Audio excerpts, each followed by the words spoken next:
What up, Fight World? It's your boy Ego, and I'm back with some more boxing. That's boxing. I know some of y'all clown Mayweather, but y'all can't read y'all damn self. So, I don't really hear anybody talking about this, so leave it to me to get you guys caught up to speed. Make sure you guys like and subscribe to the channel. Follow me on all social media. And it's this fight that I did a little side-by-side of. Jermell Charlo, obviously of Houston, and the Charlo brothers. His brother's coming off a huge win. Shout out to Jermell, who beat Julian J. Rock Williams, his mandatory. Now, his brother is getting ready to defend his WBC strap against another Texan, Charles Hatley, right? Now, I know the name Charles Hatley, it might not be ringing bells to some people that never heard of it, but this is a sleeper fight. To me, this is a good fight. It's a really good fight. First of all, you got to look at it. In boxing, when two people are from the same area or region, there's usually a good fight. You know what I mean? You just can't be two motherfuckers from Texas. They have to be like a certain level of competition. But the reason I say that is because of bragging rights. That's why I want to see Amir Khan versus Kell Brook. Bragging rights. Two guys from the UK, from England, you know what I mean? Maybe different parts, but they're from the same area, same region. And he usually makes out good fights. Marco Antonio Barrera versus Eric Morales, like the Battle of Mexico. And this is what you have. Two Texas boys, two young guys going at it for the WBC strap. And I think it'll be a good fight, man. And I was covering the Charlo fight when Jermell fought John Jackson. I had him really losing that fight. I thought John Jackson looked pretty good. And then out of nowhere, he just had a nasty shot and it spun John Jackson around. He looked dazed. I think his mouthpiece flew out and he got the stoppage. So that was a great turnaround win for him. And at that fight, Charles Hatley was there and he had like a bald head and people were saying he looked like Floyd Mayweather. I didn't know who he was, and he like got in the ring and he started calling him out and there was some commotion. I'll try to put the clip in if I have time in this particular video. And there was that little like run-in, if you will. And to me, I don't know why, but at the time, I thought he was the mandatory for Jermell, but it's actually the other way around. He's the mandatory for Jermell. And I didn't hear anything about the fight. Now the fight, we're getting it February 11th. Now, what I was saying earlier, some of you guys don't realize what's going on. HBO needs to step it up. Point blank, period. I don't care about tribalism. I don't care what network you like.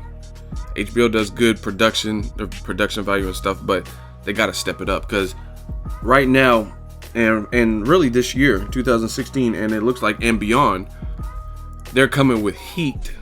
PBC, Showtime, coming with heat. Heat.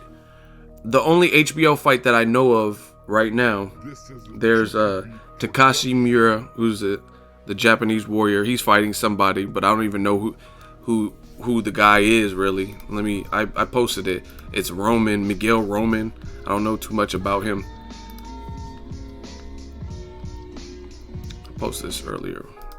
So these are some fights in 2017. Danny Garcia, Keith Thurman, PBC, Showtime. Anthony Joshua Klitschko. Joshua did a multi-fight deal with Showtime. So Sky Sports and Showtime.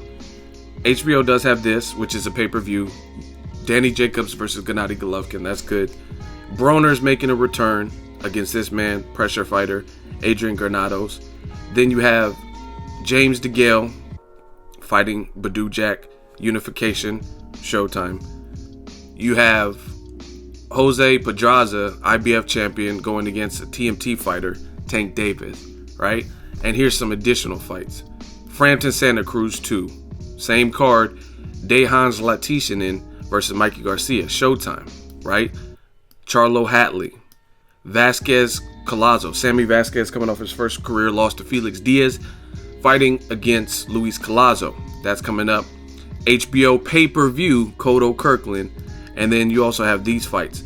And here's the fight. Francisco Vargas versus Berchelt. So WBC champion versus the Berchelt dude and Takashi Miura. So you look at it, HBO doesn't really have any marquee fights on the regular premium network. The reason that's important is because people like me, we pay a certain amount for HBO every month. I don't watch Game of Thrones. I don't watch Ballers. I have Redbox and Netflix and other things. So I don't really watch the Suicide Squad and movies like that when they come, because I usually buy them or watch them on Netflix or Kodi or anything. You know what I'm saying? So I solely need HBO for their sports stuff, and is really their boxing stuff. So they got to step it up. PBC is putting a hurting. Showtime is putting a hurting. Showtime says they passed HBO as the number one name in boxing, and it's getting hard to dispute that. So back to the Charlo fight. Let me explain to you guys. This is a good fight. Like I said, it's a sleeper fight. From Houston, Jermell Charlo. From Dallas, Charles Hatley. And you have Dallas versus Houston rivalry. He jumped in the ring, like I said, and created that commotion. So there's some bad blood there. Both guys have power. I talked to a guy who said he sparred or fought in the amateurs, Charles Hatley. He said the dude hits like a mule, said he can crack. So I think it's a good fight. Other thing is, I think Jermell is the better of the Charlo fighter. I think he even said that himself. He did an interview and he says, nobody's equal to me, not even my own brother. He said something like that. So I think it's safe to say, with him saying that and just what I've seen, that Jermell, he's a good fighter, but his brother is probably the better of the two. That's one thing. So this is a good fight, because the Vanes Matarosa and Jermell Charlo fight was close. Some people, including Vanes, thought he was robbed and stuff like that. Some people thought Vanes should have won that. He was losing, like I said, John Jackson fight. So he's going in against a puncher, amateur background, things like that. So let me explain this. Another thing that Premier Boxing Champions is doing that's making it hard for competitors is you're getting fights like this. Maybe it's not the biggest names, you know what I mean, Jacobs and Gennady Golovkin, but fights that should be good, and they're stacking the card. This particular fight takes place February 11th. I don't know the location. I don't think they've announced it yet, right? No, actually, let me back the train up. So the day before this fight, February 10th, you have Robert Easter, E-Bunny, who's about billions. He's on that. Became a champion when he fought Richard Comey, got an IBF belt. He's fighting at home in Toledo, February 10th.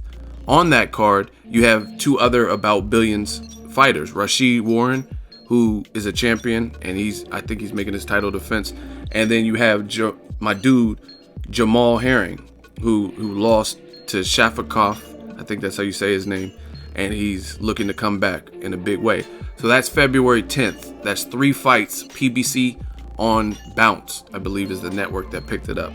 The very next day, you have Jermell Charlo defending his WBC belt against his mandatory, a puncher, and a guy with, you know what I mean, the Texas rivalry, like I said earlier, Charles Hatley. On this card is Gary Russell Jr. defending his WBC belt against Escandon. I think that's his mandatory. And the main event is Adrien Broner versus Adrian Granados. So the return of Broner. Broner last fought against Ashley Theophane, and he got the stoppage, first person to ever stop TMT's Ashley Treasure Theophane. And he went to jail after that, and he's kind of just been MIA. So back-to-back nights with Premier Boxing Champs and their different distribution networks, Bounce and Showtime, you're getting 3 fights, 2 triple headers. That's kind of hard to compete with.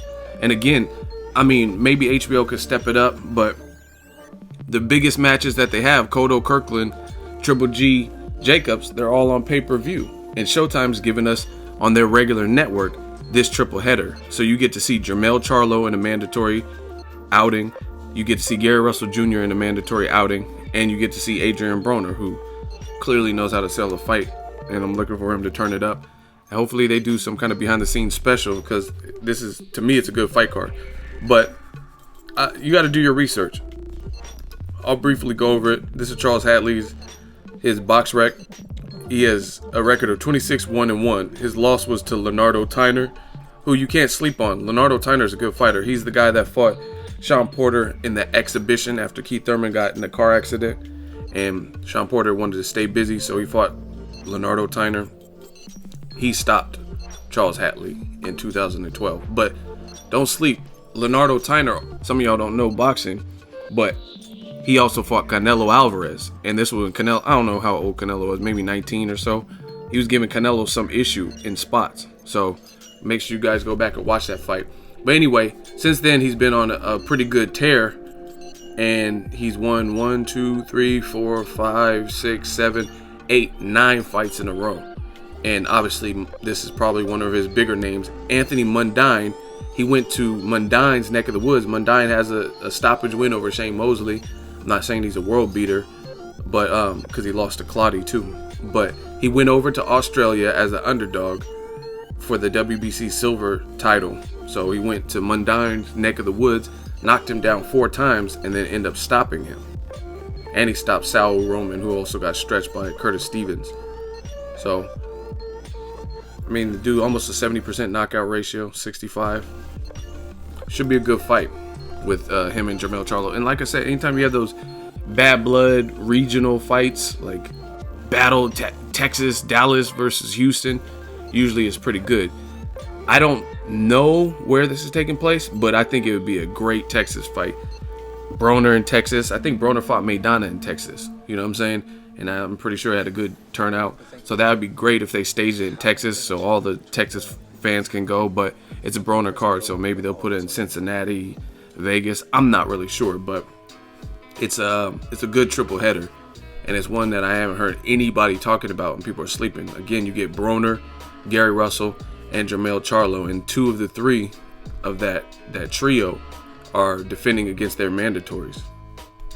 So bravo PBC. Let me know what you guys think. Drop in the comment section. Make sure you share the video, like the video. As always, hate, comment, and subscribe. Till next video is Ego signing off. You know, everyone trying to steal a shine, baby. You know, I don't even know dude who's breathing all on me and stuff. I just finished fighting out on this. Your brother's mandatory shot. You know, I don't care what he is. You know, let's get back to this.